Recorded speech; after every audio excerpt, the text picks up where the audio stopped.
Live from the Mexican-U.S. border near Juarez is CBN's Chuck Holton, and a lot going on down there, Chuck. And why don't you just start off and tell us what you're seeing, what you're looking for down there, and what you found?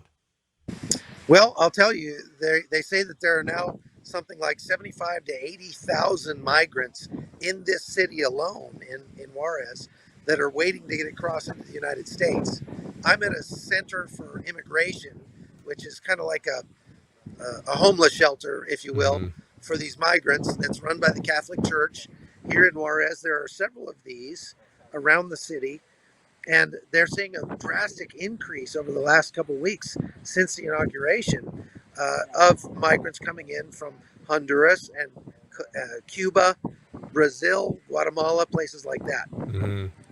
And are they able to directly attribute that? I mean, I've read some reports that because of the sort of the signals that the Biden administration has sent, talking about legalizing 11 million people, et cetera, et cetera. Is there like a hope that's sort of spreading there that you've heard about, that people are like, wow, we just think we're going to get some leniency here, so let's go ahead to the border? Yeah, that's exactly what's happening. Every one of the migrants that we've talked to says, well, Biden told us we had to get here within the first 100 days. I'm not Mm-hmm. sure where they got that exactly, but they believe that they need to hurry up and get in line to get in under the Biden administration. When in reality, the Border Patrol agents that we've spoken with have said, although they expect changes to come down from the Biden administration, they have not seen many of those changes yet. And because of that, they're not deporting. There's a moratorium on deportations, but they are removing people. So there's a difference between deportation and removal. And so what that means is that the Border Patrol is resorting to immediate removal rather than letting people go through the process of applying for asylum and then being denied asylum and then being deported. So what that means is that these migrants don't even get the chance to apply for asylum. Instead, they get picked up by the Border Patrol and they are immediately taken back to Mexico if they speak Spanish. If they do not speak Spanish, they are held in detention until they get enough of them, and then they put them on an airplane and fly them back to their country of origin. It's called an immediate removal rather than a deportation. So, in that sense, it's actually worse for these migrants than it was before Biden got in. Although, like I said, the Border Patrol expects that to change soon as the Biden administration works through the process of changing the policies officially for migrant detentions and things like that. Yeah, because obviously there was a lot of debate, Chuck, over the whole separating families at the border and whatnot, and that was something that has said to have been going on since the Obama administration, and then when it happened in the Trump administration, it became an even bigger issue. And so, is that sort of action being prevented because of this step you're talking about, the immediate deportation or the removal or whatever they're calling it?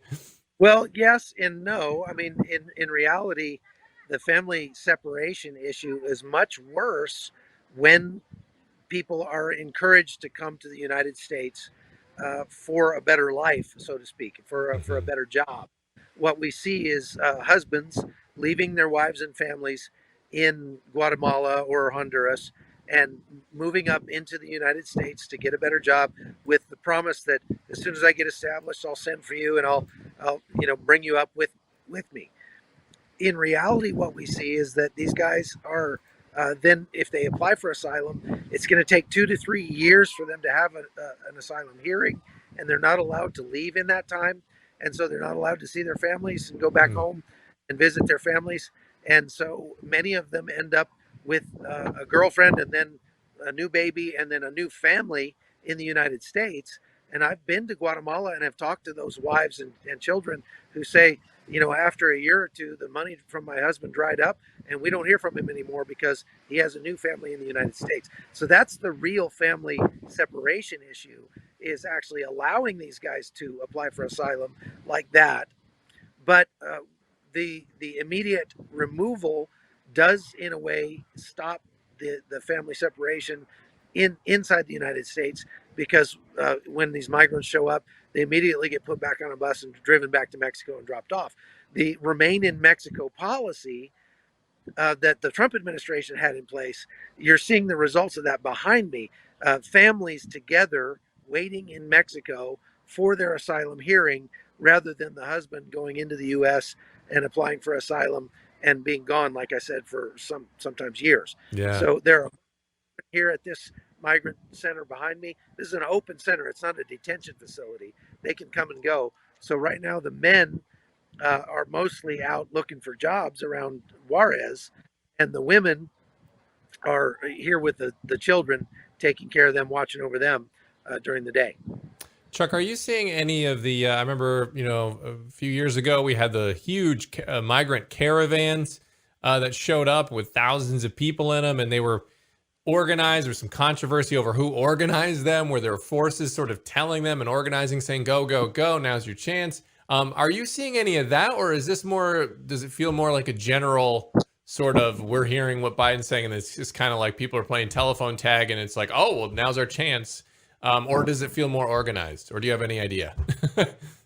So obviously we saw a lot of those happen during the Trump administration, but it really dropped off when we were able to establish the Remain in Mexico policy, because these guys don't plan on coming up here, leaving their homes in Guatemala and living in Mexico for 3 years while they wait for an Yeah. asylum hearing in the States.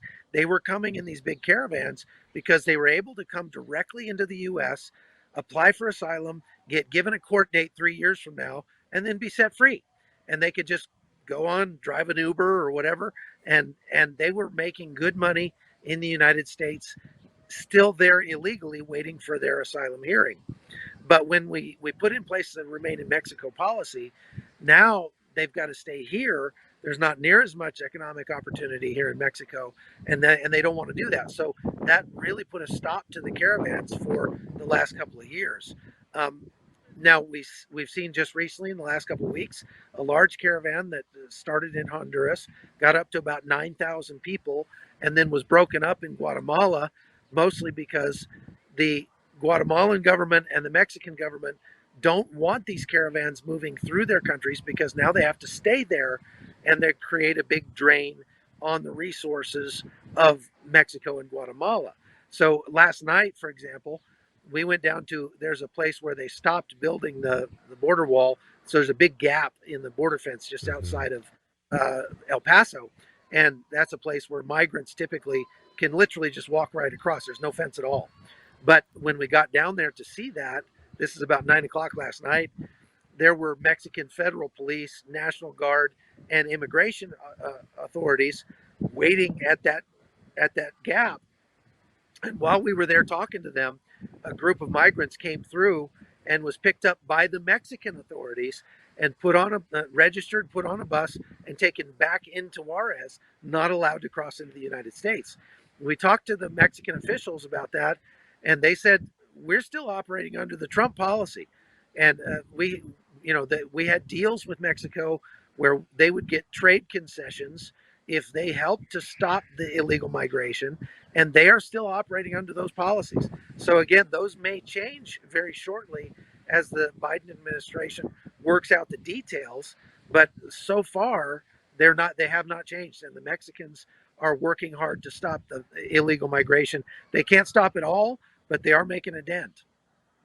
Well, and I would assume that Mexico, the officials there probably want, as you said, it's a strain on them to have them staying there, and obviously it's for the reasons you mentioned, it benefits America to not have to deal with that the way that we had been previously. So I would assume that the Biden administration, that Mexico would be pushing for that. And this B-roll here we got Chuck going is these are protests of people demanding Biden take action, and I would assume that's what they're all pushing for. And I guess we'll see what Biden does with that. Like I said, there's 75 to 80,000 migrants here in Juarez waiting for this moment.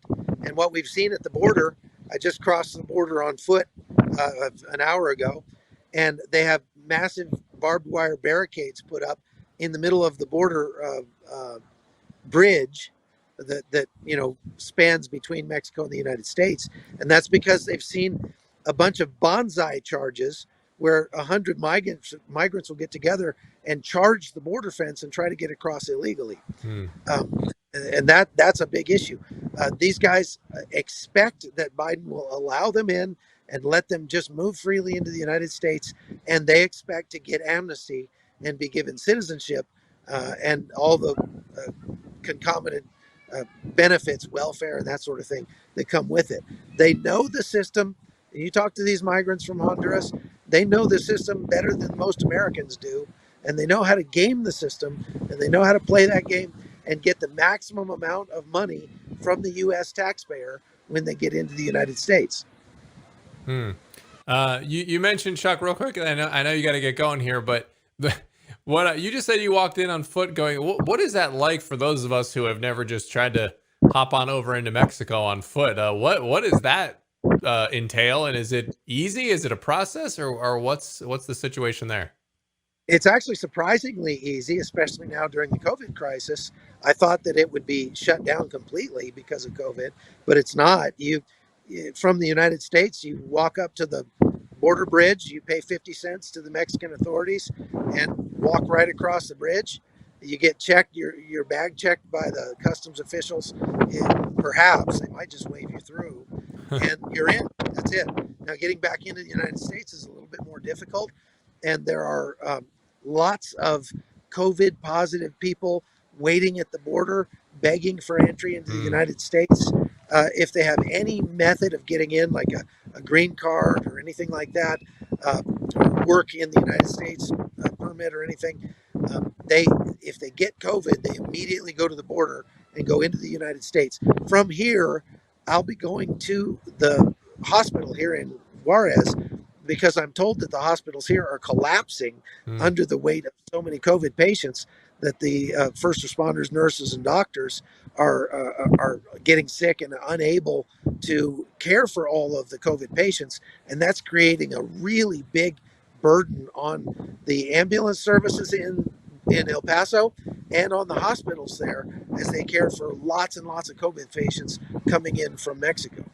Yeah, I don't think they're, from what I've heard, they're not. I mean, what do you see people wearing masks, or I would assume that's a secondary concern for especially people like trying to flee poverty and get into America. I mean, maybe they're not. Are you seeing people wearing masks, or do they, Yeah. or do they not? Most people here in Mexico are wearing masks. I think they're pretty scared about this because if you do get COVID here, there's not a lot of help for you when it comes to healthcare. So people are taking it upon themselves to mask up and to, matter of fact, they won't let me into this migrant center. I've been in there before, but this time they won't let me in at all because they're too concerned about COVID. And so we have to talk to people from outside the fence. Wow. So they are worried specifically because they know if you get sick here, medical care is really iffy, and that's a problem. All right, Chuck. Well, stay safe down there. Thanks for the report, and we will be showing you more of Chuck's reporting here on the ground in Mexico as we take a look at this immigration situation, which many anticipate to increase, given, as we talked about, the language from the incoming Biden administration. So, Chuck, stay safe. Thanks again. All right, thank you. We'll see you.